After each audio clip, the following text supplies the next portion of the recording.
Doctor Who is back with Flux, a 6-part epic all across time and space, starting off with Chapter 1, The Halloween Apocalypse. Now going into the story, I was pretty hyped. From all of the promotional material, this looked like it was going to improve on a lot of things that hadn't quite worked for me thus far, and hopefully with it being one big story spread across 6 parts, that would allow Chibnall to pace himself and not get too carried away. Yeah, I really didn't like this. One of my most common criticisms of Chibnall over the years is how he tends to set up 3 or 4 really good ideas and then stretches them over the span of 50 minutes, meaning that there's never enough time to properly establish or flesh any of them out. Now obviously I know Flux is a 6-part series, and yes, they're more than likely to expand on what they've set up. I mean, it'd be pretty jarring if they just abandoned everything here. But that leads me on to the biggest problem I have with this episode. You get all of this information thrown at you, and that's all it really is. I genuinely felt exhausted by the end of this, and I still couldn't tell you what was fully going on. There was just very little substance to latch onto. Seeing Sontarans, Weeping Angels, The Division, this new mysterious Claire character, all could have been really cool and interesting subplots, but because everything is all going on at once, they all just kind of end up getting watered down, and I find it really hard to care by the end. It's almost as if Doctor Who was jangling its keys in front of me, saying, "Hey, you like these things? Keep watching and we promise that we'll do something interesting." And I'm just really not a fan of this form of storytelling. Anyway, I'll get away from that and get into some of my likes and dislikes. Something I actually really enjoyed about this episode was the character stuff. The bond between the Doctor and Yaz felt stronger than it's ever done before, and I'm really liking them as a duo. I thought the pre-title scene was a lot of fun, and I thought it was a great way to kick the story off. Even the visual effects, which I was initially a little iffy on when seeing them in the trailer, actually looked really good. Yeah, you can tell it's green screen when they're hanging upside down, but the actual CGI and motion of the sequence was pretty damn solid. Also, Phasmin confirmed? No, but really, why is there just a bed there? This was also the episode that introduced John Bishop as Dan, and again, I found myself really enjoying him. We see that he doesn't really enjoy his job, and barely makes enough money to get by, yet still he's helping at food banks, buying sweets for trick-or-treaters, even if it means that he has to miss out that night.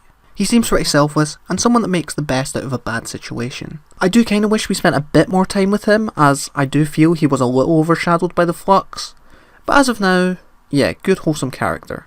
Also, I can't remember his name. I want to say Kursarvin? Although saying that, those could be the things from Spyfall. I'll stick to Dogman for now. I thought those two played off each other really well, and made for some pretty decent comedy moments. In fact, another positive, I thought the humour was a lot stronger in this episode. Then again, I suppose when the bar is. Now getting into some things that didn't do it for me, I've already said that I found this episode to be overstuffed, and I would have much rather they had dropped 1 or 2 of their subplots and saved them for later on in the series to give this episode a bit more time to breathe. Stuff like the scenes in Only Liverpool really didn't add anything and could have easily been set up at the beginning of their own story rather than being shoehorned into this one. It felt like a lot of the stuff was only in this one episode to have that big what the flux moment at the end. Also, putting the whole overstuffed thing aside, I wasn't a fan of the Weeping Angel scene, and I know that I'm probably going to get some backlash for that because I've seen people say that they think it's better than Blink and whatever, but yeah, I don't know. It just kind of popped up and it just looked kind of bad and cheap, and yeah, I don't know what it was. I just didn't do anything for me, I'm sorry. Okay, so I was editing the video, and when I was speaking about the Weeping Angels being cheap and looking for the footage, the jump scare is literally a promotional image. I also found it a little strange when they were in Dan's house and Yaz comments on Dan having a fancy laptop, and then they show us like this old HP laptop from like 2013, almost implying that like people with less money can't have things. Like, what? It just felt very out of touch to me. Something else I wasn't a fan of, and I know it's the premise going forward, but is it just me who's tired of the entire universe being in danger? Like, there's only so many times you can raise the stakes this high and still get an emotional reaction out of me. I've realised that I've not even spoken about the Ravagers or Swarm or any of that, and it's only because what is there to say right now? Nah, to be honest, they were alright. I liked that they actually seemed like a threat, which was cool. Also, I really like the visual design.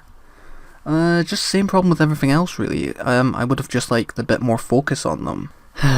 Overall, I thought this episode was a bit of a cluttered mess. The main team were a lot of fun, and I look forward to seeing more of them as we continue this journey. I'm excited to see what they do with the Division. Hopefully we get more Joe Martin, and yeah, I'm sure my thoughts will change on this as more of the series comes out, but as of right now, I'm not feeling it. But hey, those are just my thoughts. Looking at Twitter, I've seen nothing but positivity directed at this opener, so feel free to write an essay about how I'm wrong in the comments. If you enjoyed this video, be sure to subscribe. I'm trying to reach 1000 by the end of the year, and will be continuing to share my thoughts on Flux as the series comes out. Anyway, I've been Jean-Luc, and I'll see you next week with War of the Sontarans. Goodbye. Also, Stan Dogman.